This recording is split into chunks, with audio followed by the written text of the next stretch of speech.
Hi, I'm Nikki Ryberg. I am a career coach and resume writer. I help clients figure out what they want to do and then how to best go about doing it in terms of a career or job. And one of the things that I love the most about my business is that I am fascinated by all topics that could help my job seekers or clients.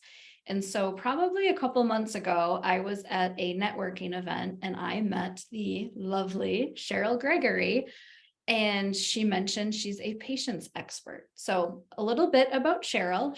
In her 40 years in business, she has worked in nearly every corporate role, from receptionist to national sales director, and finally, president of Travolcar Tours of Canada. I know I was going to say that one wrong. During that time, she saw or experienced the positive outcomes of good leadership, as well as the struggle and detrimental effects of poor leadership. One of her missions is to bring an end to the struggle so that leaders, employees, and organizations can thrive with increased revenues and collaborative cultures. Her mission is to provide effective strategies for dealing with people and events that trigger anger, fear, overwhelm, and other emotions that consume personal energy, hijack decision-making abilities, and drain happiness. All of these are things that hit my clients, especially waiting to hear back on a phone call for an interview, an offer, an internal promotion they've really been gunning for, figuring out what they want to do. I mean, it can be a time consuming process. I think I had a guy the other day who's like, I thought it was this particular trade, but I just can't wait 2 more years. Like I'm just need to pick something. And it's like, patience is such a virtue. One of the things I loved about Cheryl is that she's actually a stand-up comedian. So she's going to weave in some humor. So that will be fun. And she also has a fashion line where she sews and designs clothes. And she loves spending time with her daughter, granddaughter, and grand doggy. So Cheryl, thank you for being here. Let's just start with you kind of, I mean, I gave your spiel of who you are and, a little bit about you, but tell us a little bit more about yourself before we dig into the topic. Well, thank you for inviting me to be here, Nikki. I really appreciate it. What I do and help people with are actually skills and techniques that I learned because I suffered from some heavy emotional stresses over the years, anxieties, that kind of thing. So, and also my father was a narcissist, so that Mhm. just kind of sucks the energy right out of you and really kind of creates a different emotional environment. And until I learned these various things that we've talked about today, I really suffered a lot. I didn't know how to deal with people. Most of the time I reacted with an angry response. That's what I learned. And it works great when you're younger, but as you get a bit older and into business, into career, Yeah. that's not good. Not good. So yeah, so I've learned those through books and courses and things I've taken, but also just by taking the action and doing it and feeling the feels, feeling uncomfortable, working through it, and being able to now be in a much better place, I have to say. You answered my next question, which is like, how did you learn this? Like, is there a certificate out there for how to be more patient? Are there any particular resources that you would recommend to anyone that's like, this is a problem for me, before we dig in? Well, some of this that's what's going to be on the itinerary of Okay. what I'm going to talk about today. I can't say because I don't know. So there might be a certificate for managing impatience, but I'm not sure. But definitely some of the techniques I'm going to talk about are some things that I take people through like a guided process. They can certainly research it on their own, and I'll let you know what those are a little bit later in the conversation, if that's okay. Sure. Yeah, and it's a lot of it is, I think the first step is that self-awareness piece. It's realizing that there's something wrong. You may or may not know what it is. You're just really angry. And what these techniques do is they just kind of help you bring out what it is that's making you angry, how you're feeling, and then, okay, what technique can I use to release some of this right now? because there's actually two things I help people with: instant release, because your stress levels like this and you can't stay there because too much adrenaline will cause burnout. Like you can't stay there. So we do this in the interim because, if you're nervous in a meeting or you're about to speak to a crowd of people and you're really nervous, you can do some of these techniques, the short, what I call the immediate ones, but also daily techniques you can practice that set you up from the moment you get up in the morning, and throughout the day you can always jump into them, even for a couple of minutes, and it just brings that line. So you go down, so you're not doing this, you're doing more like a wave, because stressful things are always going to come into your day. They're not going to go away, but instead of getting triggered and spiked, you can go, oh, here comes. Okay. So it just becomes a lot easier for you to handle it. So let's start with, why are some of us so impatient and why do others seem more naturally patient? Is it how we're wired, or is everyone impatient and some people have just learned to better deal with it? I will say my husband is naturally patient. He is not working on it. He just is, and I am naturally impatient. Who's Wow, working I've on just it? learned something about you. That's Yeah. cool. Well, I wrote down, I've got about 7 things on my list, and I have my list here so I don't forget them. One of the causes, number one, is because your internal and your external states are not a match. So as an example, if you are, I don't know, let's say you're in traffic and you're in a hurry, you got to get somewhere really fast. You're going to be agitated, you're upset, and you just can't drive fast enough. And up ahead, there's an accident, traffic stopped, it's absolutely quiet. And you're like, that feel, like we've all had that feeling, I think, when we're like that. We're really stressed out, really anxious, and we get impatient. It's like you're beeping your horn, get going, come on, la, la, la, all that kind of stuff. So your nervousness inside is not matching the world outside, which is really quiet and calm. That, cars aren't going anywhere.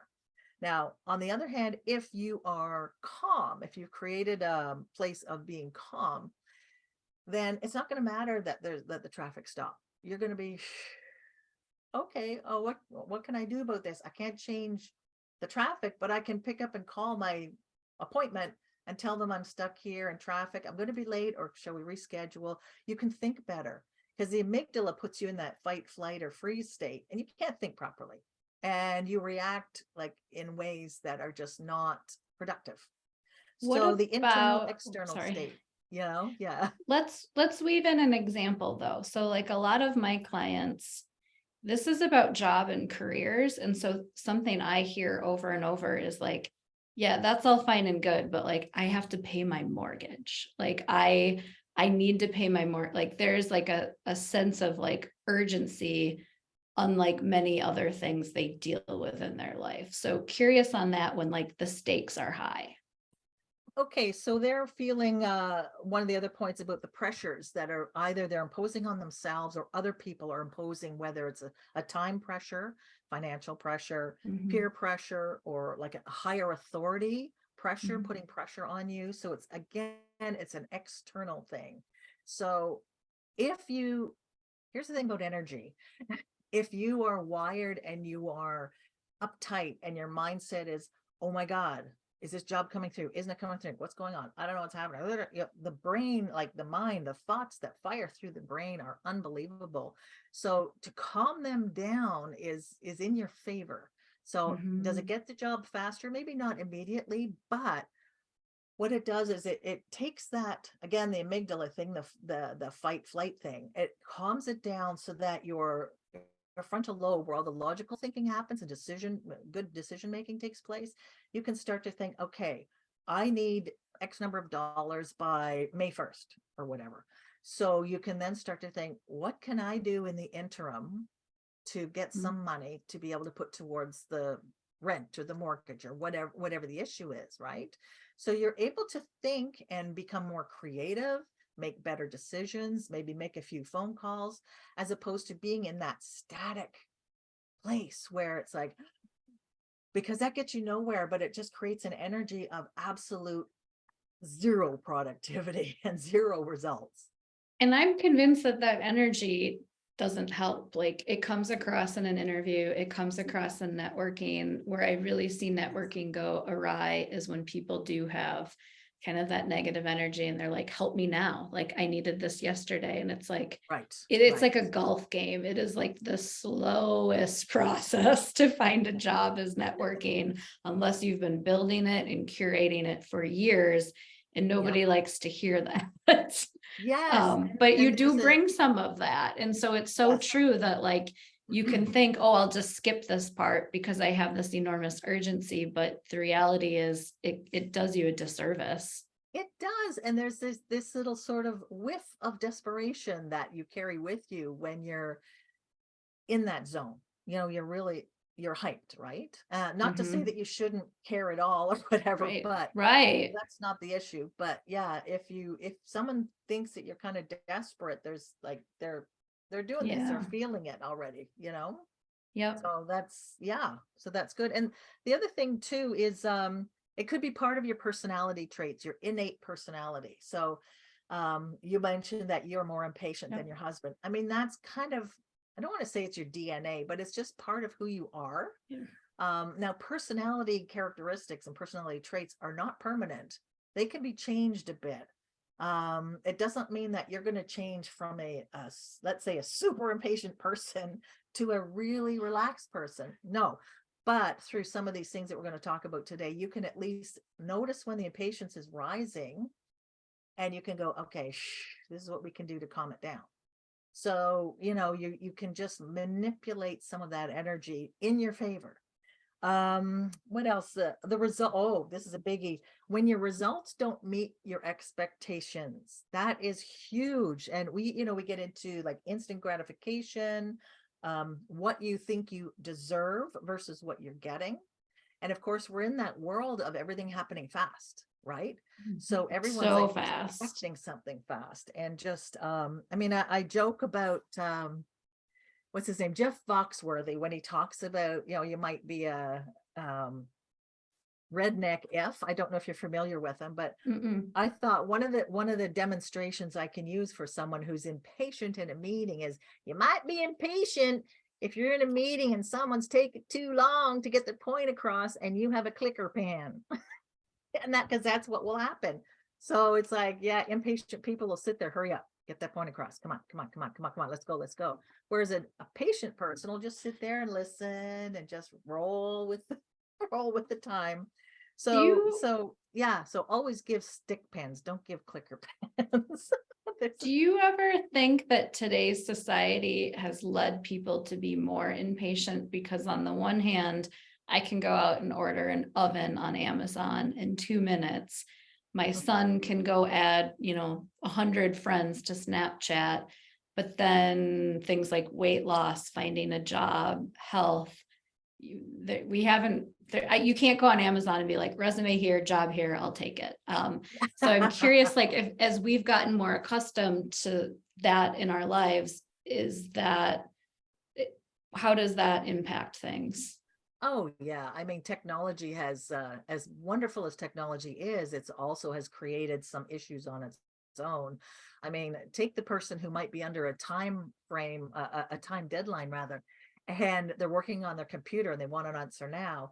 That's the person who's not just pressing that return key once. They're going to go, Yeah. or someone going to the elevator and they press the button like 24 times. It's like, it's not going to make the elevator car come any faster. Yeah, right. But Yeah. I think we get caught up in this energy that I call the speed of life. We're so used to just hurry, that you say something, you get it. You push a button, you get it. You look at something, you get it. And then when you run into something that takes a bit of development, like you mentioned, a career thing, the weight thing, any kind of change, it does take time and consistency, and you have to keep a level of consistency and dedication to whatever that goal is without fail. And just, yeah, knowing that you might not see or hear something back for a while, and it's frustrating, and you think, well, how hard is it for someone just to like give me an email back? Well, we don't know. The thing is, we don't stop to think and be more empathetic on what the other person is going through. How many people have applied for such and such a job? what are they involved in at that, and how many people are going through the resumes, or going through the Mhm. qualification process of who to speak to next.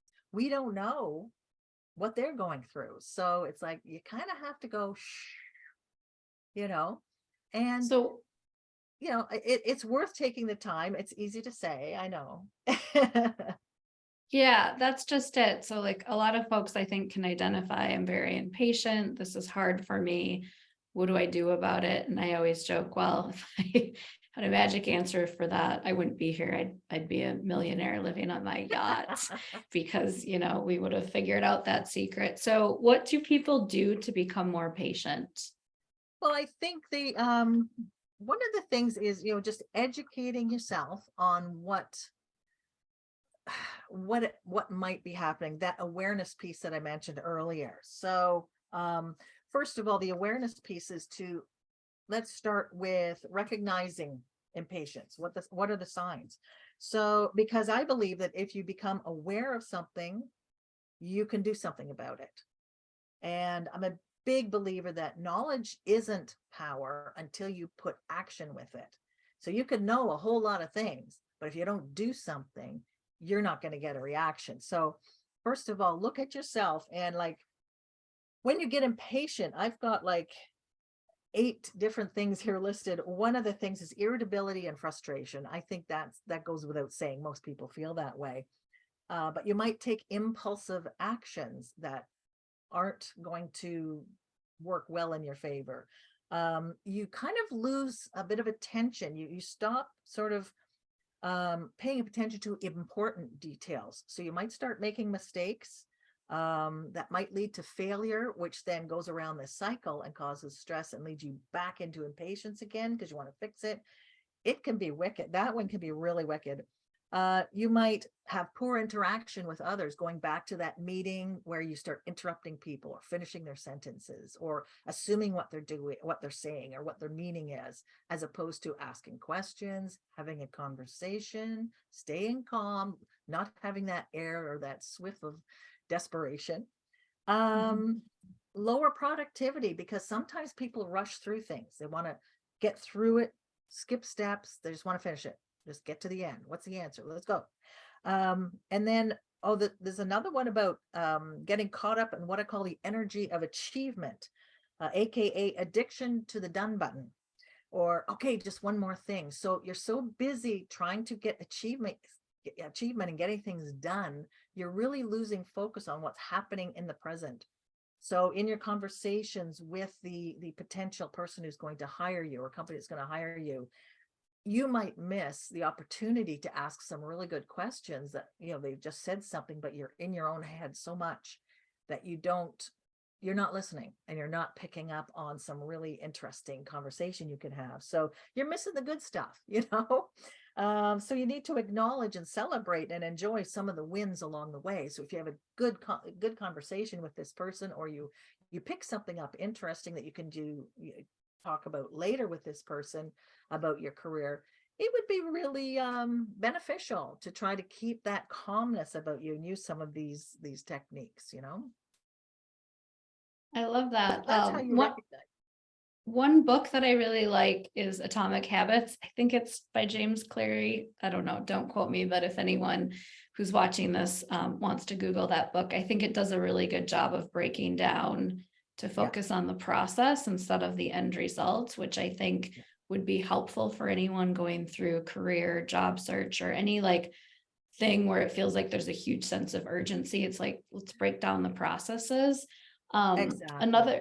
Another point I really liked that you mentioned is that if you're too impatient in the meeting, you may not think about questions you want to ask in an interview. And Yeah. I would go one step further to say, you might miss the warning signs, because if you're really impatient in this process, like your gut may be telling you some things like, this is a terrible place. And every job I took that I wasn't happy in, the warning signs were always there. But like, either I was impatient, I was naive, I was younger, but I missed that.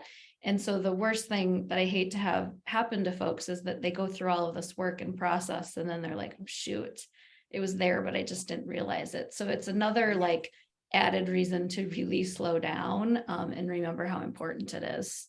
That's really important. And to support what you've just said too, the company, or I'll just see the person you're speaking to at the company, let's just say, I think that they would be really impressed by the fact that you're listening and asking good, relevant questions to them about whether it's the Yeah. role or the company, whatever it might be.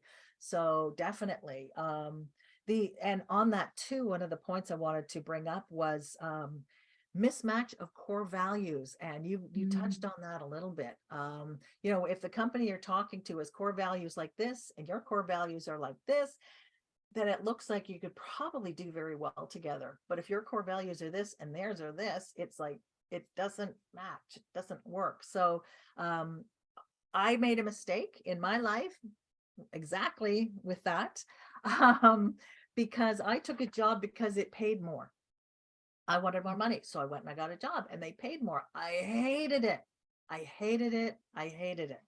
And I didn't fit in. I didn't like how people treated other people in the company, or how they spoke to them, or how they treated clients. And it's like, how did I get here? It's because I did not think properly. Money is great, but you know, that was just the goal I was going for, as opposed to I want to get good money, but in a great environment. So the environment is really, really important.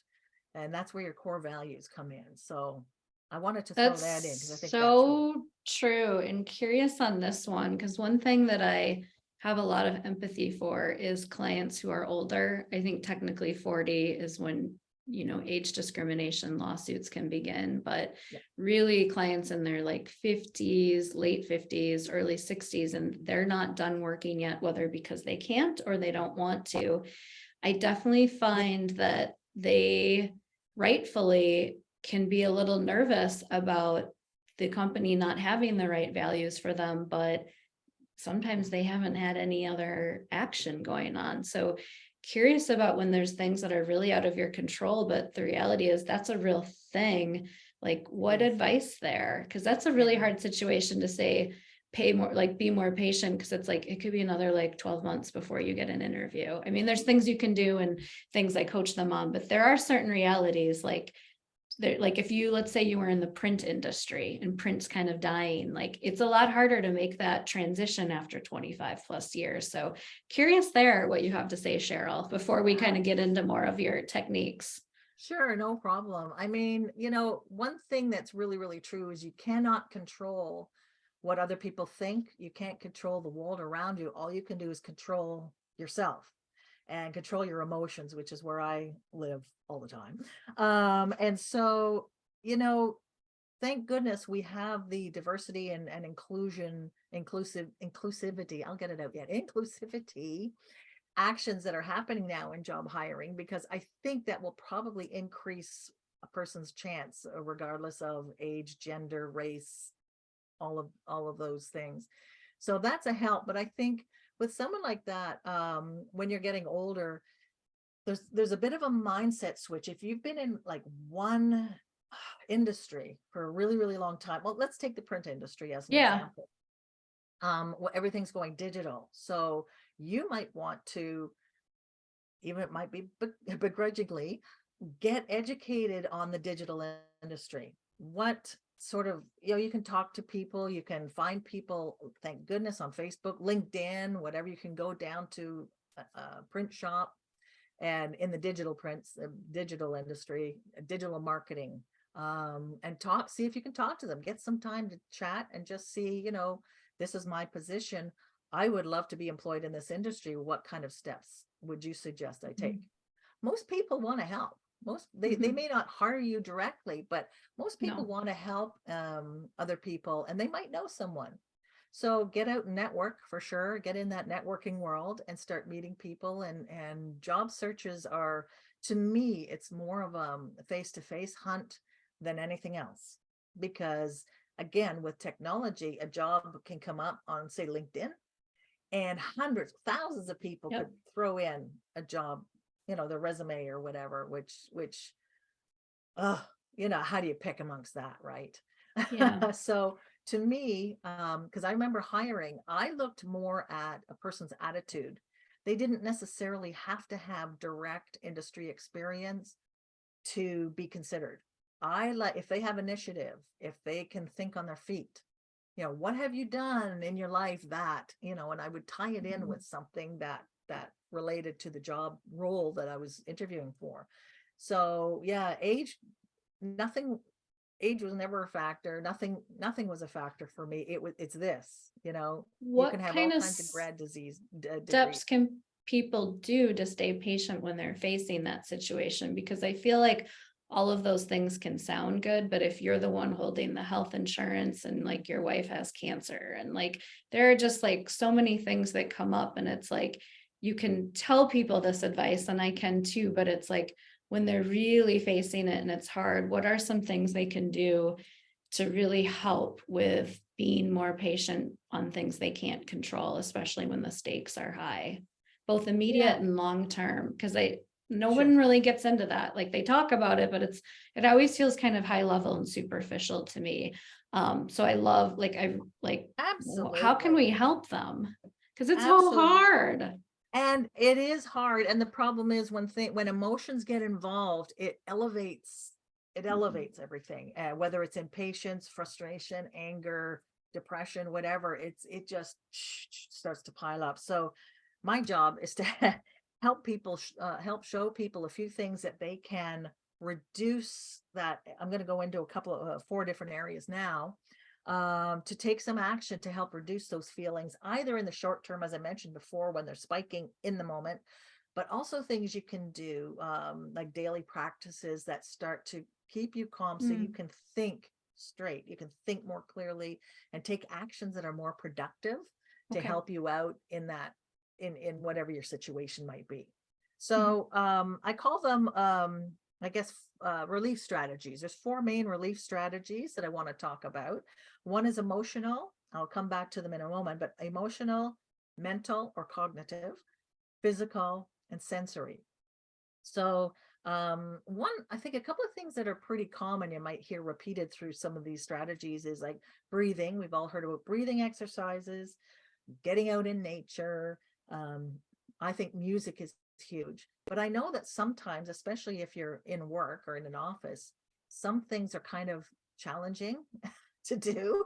So I'm going to try to offer a few suggestions that you could do, very subtle things that you could do in a difficult moment when you're sitting face to face with someone. Because I have a course that's out there with over 45 suggestions and a couple of videos. So what works well for you, let's just say, Nikki, may or may not work well for someone else. So that's why I like to provide a lot. So let's take a look first at the emotional relief strategies. Um, what that one centers on, if you want to have a core, um, topic, is basically, togetherness. So being with the ones you love, patting your dog, patting your cat, spending time with your family. That you can't really do at work. I'm just mentioning that is something, but as much as you can't be with someone at work, you can still have a thought. You can think about your loved ones, your kids, your dog, your cat, whoever that is, your partner, and you can do some really, effective thoughts and clear visions as you think about that person and generate the emotions that you feel when you're with them, even though you're not. And that really that helps calm things down. The second one, the mental or cognitive, is when you focus on something that requires you to think, logically, some logical attention. Because when you are upset, when you're impatient, when you're stressed, because I'm not sure if impatience causes stress or stress causes impatience. I see it as a vicious circle, and I think it just kind of winds it up. But what happens is you just can't think. Getting back to the amygdala story, your amygdala tells your body to send all of its energy resources to the muscles and, everywhere in your body to get ready to run or fight or hide or whatever it is. So nothing goes here. It's just like you can't think, right? So if you're going to do a mental or cognitive relief strategy, it's like one thing I do, and it's kind of fun. It's a song, and it could be a song, it could be a paragraph, and you go to the end of it, you read the paragraph forward, and then you read it backward, word for word. And it sounds kind of goofy and crazy, but the beautiful thing is when you realize when you read something, you actually scan. You're not reading every word. You're kind of jumping over. And you probably don't know you're doing it, but you are. And you get to the end, that's fine. But if you read backwards, each word backwards, you can't jump because you can't anticipate what the next word is because you're looking at it and it's like, you really have to think. You're thinking, thinking, thinking. The other is, you've probably heard this song. I am slowly going crazy. 1, 2, 3, 4, 5, 6, 7. Crazy going slowly am I. 7, 6, 5, 4, 3, 2, 1.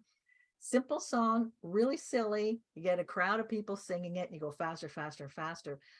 But when you do the first verse forward, that's not so hard. When you start going backwards, it's like crazy going slowly. Yeah, it makes you think. So it burns the stress out.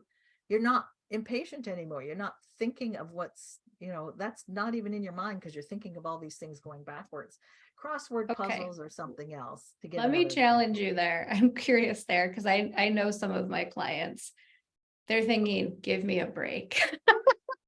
They're I thinking, mean, you want me, my wife has cancer, I need health insurance, and you're telling me to sing this silly song, Nikki. Um, well, but that's just one of, no, I've got, no, but like, yeah, let's help them understand like why.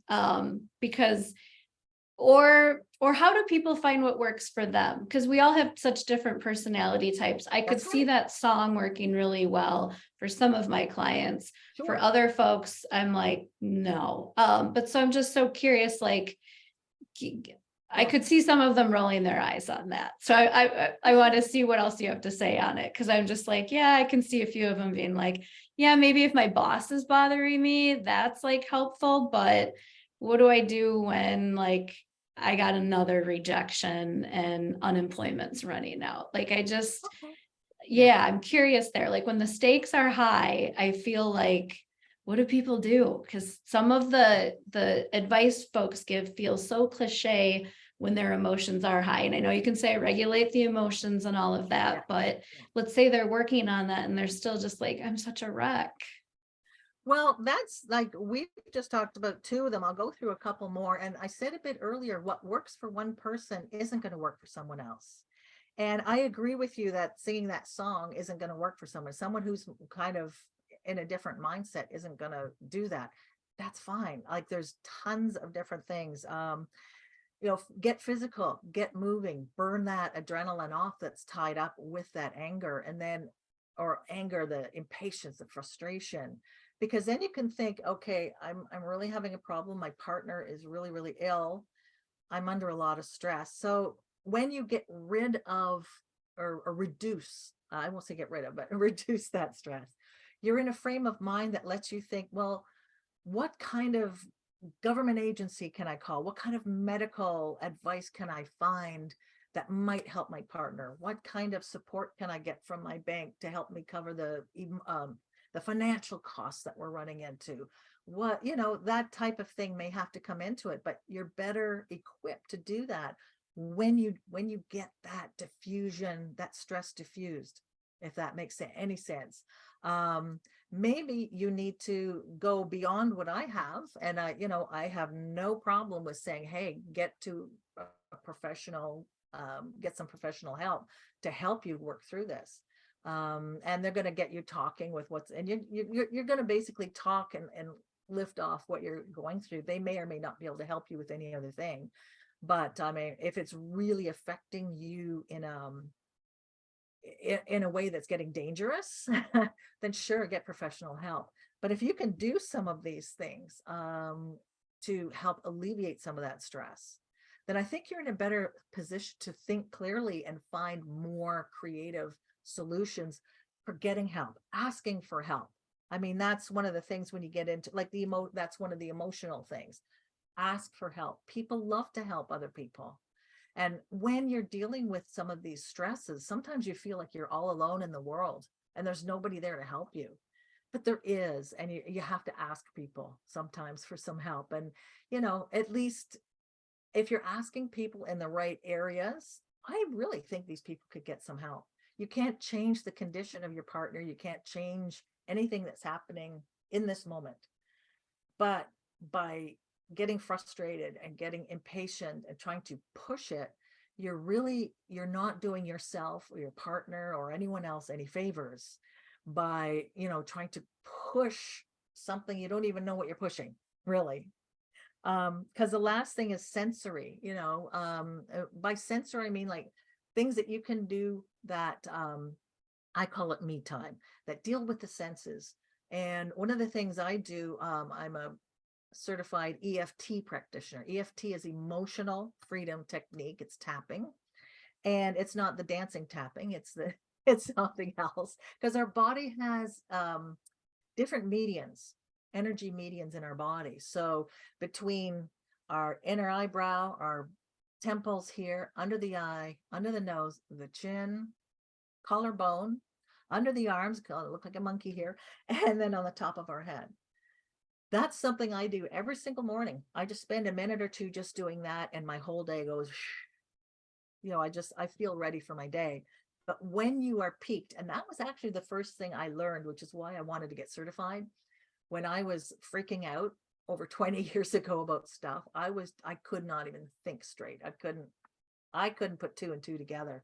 So I started to learn this technique, and I could literally feel the emotions coming out of my body, all the anger, all the frustration, all the whatever was there, because sometimes you can't even identify it. You're so peaked, right? So there's a wonderful method where you go and you just kind of tap on these spots, and these energy medians start to open up, and you release this energy, and you can literally feel it going. I was in tears the first time I did it. And then you can fill it back up. You've emptied the garbage. Now you've got a nice clean bin. You can fill it with good things. And it's a bit of a practice, and we probably don't have time to actually go through that today. Because again, it's something different. Some people go for it, some people won't. But For I think the key is to try all these different types of things, and see what works for you. for those that aren't familiar with that, can you give us a little more background on like the theory behind it? Because I'm familiar with it, especially from practicing yoga, but let's say someone's like, I don't know what she's talking about, like, Yeah. so that they're a little motivated to look into it further. Talk a little bit about that, just so that they can kind of get a little more understanding on that. Cause I'm curious, like, similar to like acupuncture, some people really buy into it, some don't, but like, what is the premise behind it? I'm Sure. curious on that. Sure. It's our bodies have various points. I'll just I call them tender points, uh meridians, they call them, and it's tied in with different energy places in your body. And they're also relating to some of the organs of your body. So, when you get tight, and when you get frustrated, let's just say, you can feel it in different areas of your body. Some people feel it in your throat, some feel it in their chest. I tend to feel it in my tummy. It could happen anywhere. So one thing that I talk to people about, if you're sitting in a meeting or you're sitting down in front of somebody and you're starting to feel really agitated, there's points on your hand that I've got my left hand up here. Your heart and your stomach are located sort of in here, very close to the palm of your hand.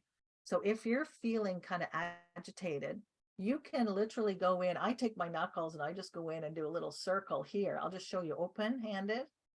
But if you're sitting in a meeting, you can push on it really hard. You'll feel some tender spots, and I encourage you to push on the tender spot as much as they hurt a little bit. But if you do those things, you can literally, I'm just going to continue doing it, you can start to feel this type of relaxation in your body. Like for me, it's in my stomach or in my chest area. And you might give an involuntary sigh, like, and that is your signal that's telling you that your body has responded and it's starting to calm down and relax. Or you might yawn. That's another typical response. So that's one thing. I love the collarbone spot because it's easy to access. It's like just sort of down from that little V bone in your neck and across about 3 fingers right in here. And you can do both at the same time or one. And I find that calms me down really fast, especially if I feel that impatient thing happening in traffic. I'll sit there and just tap. Let's say I'll drive with my left hand and tap with my right. And it's like, I calm down. I don't have that, like, if someone cuts me off or whatever, it's like, oh, you got to keep your hands on the wheel. You can't do this. So keep your head on the wheel, and you can tap here and just keep going, and fairly hard, so that you can feel it. And if there's a tender spot in there, good, keep hitting that, because that's a sign that you're getting through to that tender point. And then I'm just feeling that sigh now. Sorry. That's how I react, that involuntary sigh. But it really helps. And one of the things I joke about is, like, if you're feeling a headache come on, for heaven's sake, don't take pills. Don't take pills. You probably, some people rub their temples or do this, and it doesn't take long before it starts to go away. You can tap your third eye up here, and that's another point that helps kind of calm the vagus nerve, which is in control of so many areas of your body. And if someone's really bothering, you can do this, but that's a whole other story. It just, all these different things really help. And that's EFT or tapping. These points are acupressure. They use them in reflexology. And another thing is called havening. I don't know if you're familiar with that, Nikki, but it's a really lovely self-soothing thing. Probably not something you do in the office for one of these moves, but I'll show you a move you can do. I find this very self-soothing, and you just stroke your arms from the shoulders down to your elbows. And it's very soothing. It's like somebody's like hugging you and holding on to you. And if you want, like, you can, some of the words that we like to repeat are things like safe, peaceful. Now look at, I'm doing this breathing again. Hopeful, calm. And you just keep repeating that: safe, peaceful, hopeful, calm. And you can, I'm even slowing down. You could see me slowing down. That's natural. I'm not doing it on purpose, but you just start to feel that calmness. Another thing, you could do it this way and repeat those words. So that's a little bit less sort of obvious in an office environment. So let me ask a quick or you can do them. question. Yeah. One thing a lot of people say is to meditate. Can you Yeah. tell us how these things may be different from meditation, or why they may work better or worse? Curious there, because those meditation you hear everywhere. Yeah. And a lot of this stuff people don't. So I am curious, like, what you would Yes. say if someone said, well, should I do this? Should I meditate? Like, why do these things work? I'm curious. Well, I'm a believer in meditation. I think meditation for me is one of those practices that you do on a regular basis to build up resilience against the emotions that build when you are impatient, frustrated, stressed. Now, because I do it daily, I can, if I was in a moment, let's say today, working on a project, and I was starting to feel a little elevated, I could probably meditate and be relaxed again within a few minutes, let's say 5 minutes or less, because I do it all the time. Sometimes, like, meditation is not like, you don't have to play a sitar or sit with all kinds of other things for an hour, candles and all that stuff. Some people do. I just find that it's a moment to, some people say clear their mind. I don't go that way. I focus my mind on my body and relaxing bit by bit, relaxing my muscles, feeling the tension move out of I'm already doing it. Oh my God. Feeling the tension moving out of my body bit by bit, like it's almost like a scanner. Kind of scan all the way down. And if something is feeling really tight, say my shoulders, I'll just stay there for a few minutes and just say, okay, let it go, let it go, let it go. And then as I go, I will guarantee you there'll be a thought coming in your mind. And what I envision when I'm going through this, and I always keep my eyes closed when I'm doing it, but my vision is of a beautiful beach, and it's my own personal thing. You make it yours. Beautiful beach. I'm sitting in this area that has a window on the right side of the room and a window on the left side. And there's beautiful curtains billowing in the breeze. An idea or a concept might come in my mind. So it does. I don't think about it. I just go, okay, let's talk about that later. And then it goes out the other, I push it out the other window. And then I'm fine for a while and just calm and peaceful. And then something else, I should be really doing this and that and the other thing. Da, da, da, da. Yeah, well, we'll just do that a bit later. And then it goes out there. So I just kind of acknowledge it briefly and then say, put it somewhere in the calendar. Okay, later. Because I don't know how you can, for me, I don't know how you empty your mind. I don't know how you clear your mind. I personally can't do it. There's always something in there. So it's like, okay, rather than having it sit there and fight for attention, it's like, I see you, talk to you later. I see you, talk to you later. So that to me is an effective way of meditating. For me, 20 minutes is fantastic amount of 20 to 30 minutes is really, really good. But if you can do short sessions during the day, that's good too. The thing is, when you're in a business environment and you're spiking, you can't just say, well, I'll be right back in 20 minutes. I'm just going to go meditate. So meditation is very good. There's no question about it. But, it's a bit of a practice, and it's something that I like to take people through on a guided process until they have it on their own, and then they can do their own thing. It's all about teaching people to find solutions that work for them, put it in their action plan when they need it. Yeah, that's such a good point. Even simple things like go for a walk. You might Yep. have a job where you can't do that. Like if you're a teacher, you Yeah. can't just leave your classroom. And oftentimes your breaks are not long enough to, like, you can't go to the grocery store and aimlessly like get dinner for the night. So sometimes some of the advice, it is difficult because Yeah, it wouldn't be culturally appropriate to like do this for 20 minutes in a meeting with the CEO. But exactly. in the bathroom, you can get away with it. I am a big believer in like, can you go to the bathroom and do some things, Yeah. versus crying in the stall or Yes. oftentimes I used to reserve conference rooms for things, and I would like do some stretching or yoga, or I try and build it in when I knew it was like kind of a crummy day, or you can sometimes tell when they're coming. Absolutely. And depending on the type of work you do as well, if you're allowed to play music at your desk with earphones or earbuds or whatever, find the music that really helps you, helps elevate you, gives you some energy and takes the negativity out, because our brains are designed to default to the negative. So if something's not feeling good, we immediately think, oh, what happened there? Oh, he said this, or I said that, or all that negative, and it just builds one on the other, right? So if there's music that brings you up and elevates you, play it. Play your favorite songs, get it up there. If you can I do that. love I love the picture example too, to like mentally picture something like your kids, your dog, a vacation. Yes. What Yeah. about the physical act of like bringing pictures into your office or having on your phone? Is that helpful? I think it is. I mean, it's nice for you to glance over and see your children, let's just say, and it just kind of puts a smile on your face because it usually relates to something emotionally, highly emotional for you. So it picks you up, it makes you feel better. So absolutely, bringing those types of things in is a great idea.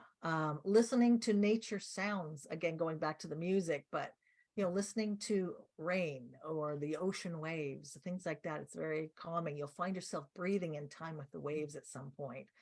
But yes, anything like that is really, really helpful. Anything you can do to sort of lift you up above where you are. You've probably heard of muscle muscle relaxing, right? And it's like you Mm-hmm. tense your shoulders, you let them go, you tense your Yeah. shoulders, or wherever you feel tight. Yeah. That's a really good one. And again, it's that subtle thing. Not everyone's going to know what you're doing, so you don't have to be embarrassed about doing these things. I mean, if you don't tap, if you just press on a point, that works as well. And just anything you can do. But I think the key to all of this is to start to become aware as early as possible when it's rising, because all too often we don't see it coming, we don't feel it, and all of a sudden we're here, and that's when we display some really potentially negative behaviors. Something Mm-hmm. that could be harmful for your job search or your new role that you want to apply for. So if you can catch it as it's sort of starting or as it's on the way up, apply some of these techniques, then just feel it go down, then I think you're in much better place to deal with some of the other things that are still to come, because stress never stops. you know it's just one of those things in our life, but let's lower that spike and make more of a wave or a curve.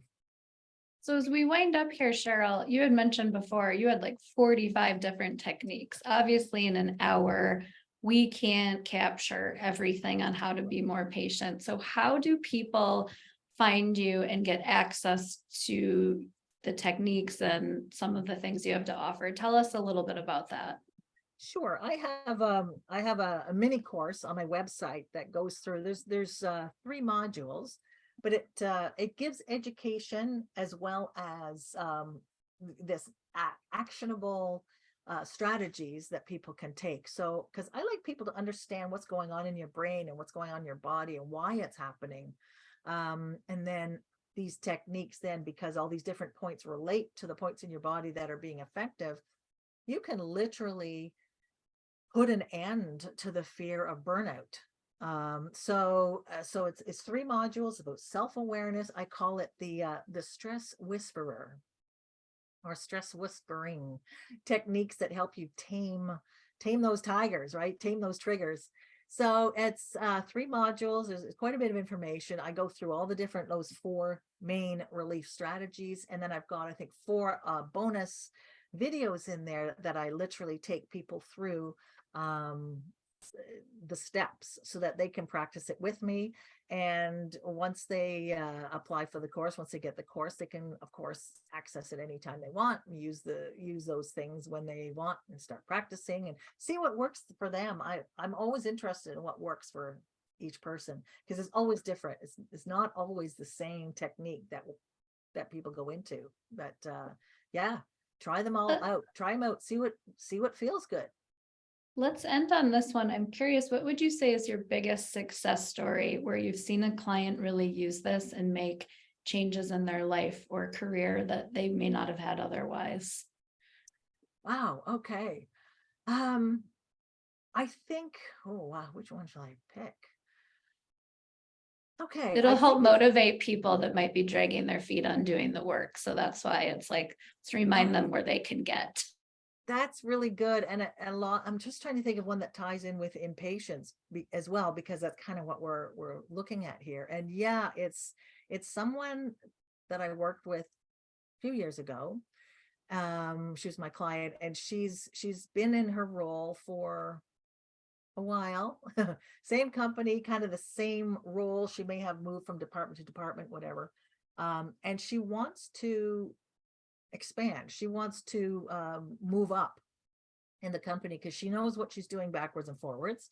And she feels that she would be more effective and enjoy her role more if she could be the next level up, and then work with people that are currently at her level to work with their teams more effectively. Because her team, because there were different leads, team leads, right? And she was a team lead, and her team was always productive. They were always hitting their targets, always doing great. Not that the other ones weren't, but she was just number one all the time, her group. And there was just something that she did, and all the qualities she had, but she wanted to move up, and like, oh, I really want to do this. And everything she did was fast, speak fast, be in front of somebody fast. And it's almost like, I'm trying to think of a cartoon character, but I can't at the moment. But it's like, how you'll see in a cartoon where there's a character here and then they're up here. That's kind of her energy. And it's like, over here, oh, I see so and so. Hey, what's going on with that job? And getting back to that desperation thing. So people were like, oh, that she was talking to people who were not high energy people. They were more sort of logical, step-by-step procedural people.